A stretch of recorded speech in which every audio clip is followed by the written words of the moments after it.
La situation actuelle et les tensions sociales auxquelles on assiste, c'est une signature supplémentaire de l'échec du gouvernement. Pourquoi est-ce qu'il y a ce sentiment de trahison dans l'opinion publique, au Parlement, à l'Assemblée nationale notamment? C'est tout simplement parce que le gouvernement essaye aujourd'hui de prendre des mesures qu'il n'avait absolument pas mis à son programme en 2012. Je vous rappelle qu'à l'époque, le grand adversaire du président de la République, c'était la finance. Il n'avait pas annoncé la modernisation du Code du travail. Donc, à la place des socialistes, je ressentirais même impression de trahison, et ça peut expliquer ces tensions.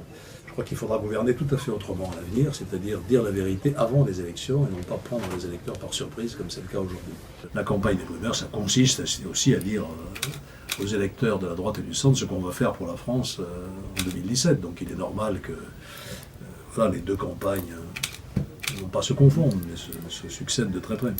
Vous êtes actuellement très haut dans les sondages, depuis plusieurs mois d'ailleurs. Comment vous ressentez ça? Avec modestie et prudence. Certes, ça se confirme au fil des mois, mais c'est toujours une photographie à l'instant T. Ce qui est vrai aujourd'hui ne l'est pas forcément demain.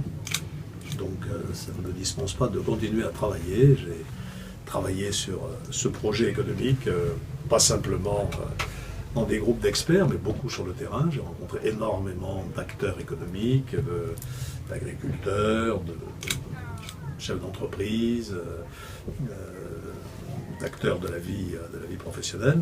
Ça m'a permis de construire ce projet, donc je vais continuer ce travail, parce que d'abord, ensuite, les livres sont là, mais ça n'est pas le point final.